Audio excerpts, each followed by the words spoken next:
If you work for Cisco Systems or another company offering employee stock purchase plans or ESPPs, it's essential to understand how to maximize this valuable employee benefit. If used effectively, an ESPP can be a powerful tool for helping you build wealth. In this video, we'll cover an overview of the Cisco ESPP. We'll talk about strategies for maximizing the investment return on your ESPP. And we'll also cover the tax implications of participating in an ESPP. An ESPP lets you purchase company stock at a discount. The Cisco ESPP discount is 15%, which is a common discount for companies offering a stock purchase plan. Let's explore how the Cisco ESPP works, including some specific strategies for maximizing its benefits. Cisco's ESPP features consecutive overlapping 24-month offering periods, with 4 purchase periods, each 6 months long. Here's what to keep in mind about enrollment. Make sure to enroll by the deadline specified by your plan administrator. You can elect to contribute up to 10% of your eligible earnings to the ESPP with a maximum of $25,000 per year. This is usually your base pay and is deducted directly from your paycheck after taxes. We recommend to people who have the option of participating in an ESPP to maximize their contribution to make the most of this important employee benefit. After enrolling in the ESPP and choosing your deferral amount, your contributions will be drafted from your pay over the duration of the purchase period. At the beginning of the offering period, the stock price of Cisco is established and recorded.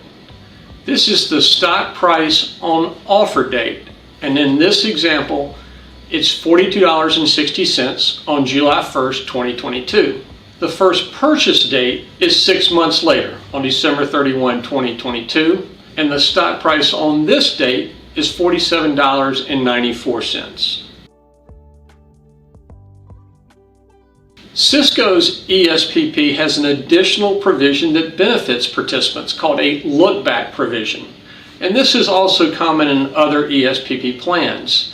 If the price at the beginning of the purchase period is lower than the stock price at the end of the purchase period, you get to purchase the stock at a 15% discount from the lower price at the beginning of the period. In the example noted above, this would be $36.21, a 15% discount from the price on the offer date. It's important to understand the differing tax treatments that can occur with ESPPs.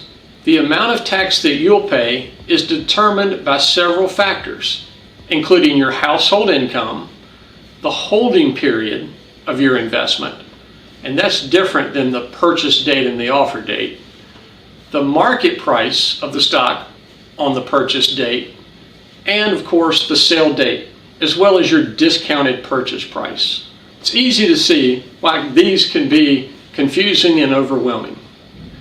There are 2 holding periods that are important for all ESPP participants. A 1-year holding period commencing on the purchase date and a 2-year holding period commencing on the offering date. If you satisfy the first holding period, holding the shares for greater than 1 year after purchase, you get to pay long-term capital gains tax rates on any growth over your purchase price versus the stock on the offering date and the stock price on the day you sell. If you satisfy the second holding period, 2 years from the offer date, you will only pay ordinary income tax on the difference between the stock price on the offer date and your discounted purchase price. This scenario is known as a qualified disposition, and we're going to take a closer look at an example. Allison is a Cisco employee and she contributes $14,194 into the ESPP during the period noted above, July 1, 2022 to December 30th, 2022. The offering price on July 1 was $42.60 and the price of the stock on the purchase date is $47.94. Allison buys her shares at $36.21, which represents a 15% discount on the look-back price. Remember, offering date price of $42.60. Her $14,194 investment allows her to buy 392 shares, and she holds these shares until September 22nd, 2024, and sells them in the market price of $55.60. She's held the shares 1 year past the purchase date and 2 years past the offering date. Here's what her tax treatment would be in this scenario. She'd owe ordinary income of $2,505. It should have a long-term capital gain of $5,096. Now, let's explore a disqualifying disposition. If you fail to meet either the 1 year from purchase or 2 years from offering date holding periods, it's considered a disqualifying disposition. Now, the worst tax decision is to sell the shares less than a year from the purchase date, in which case you'll pay short-term capital gains rates, and that's the same as whatever your ordinary income rate is. We're not going to address that scenario in this video. Now, what if Allison had elected to sell her stock after meeting the 1 year from purchase requirement, but before the 2 year from offering date period? In that case, Allison would have ordinary income of $4,598 and long-term capital gain of $3,003. In Allison's case, she's in the 15% long-term capital gains bracket and the 32% marginal income tax bracket. So she would save $355 in federal tax through a qualified disposition.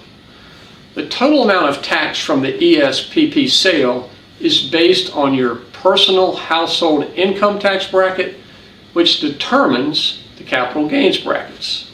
This is why proper tax planning is essential to maximizing your ESPP investment. One other thing just to mention, there's another feature in the Cisco ESPP, and it's offered in other ESPP plans too, is the ability to opt out of an offering period and to re-enroll in the next offer period.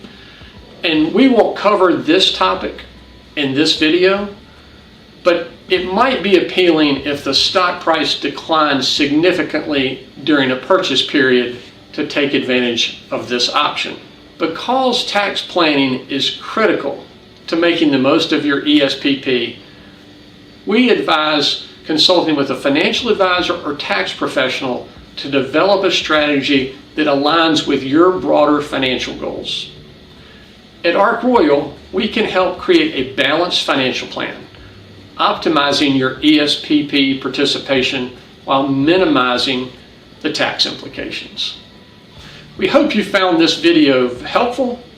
If so, please give us a thumbs up and be sure to hit the subscribe button. Thanks.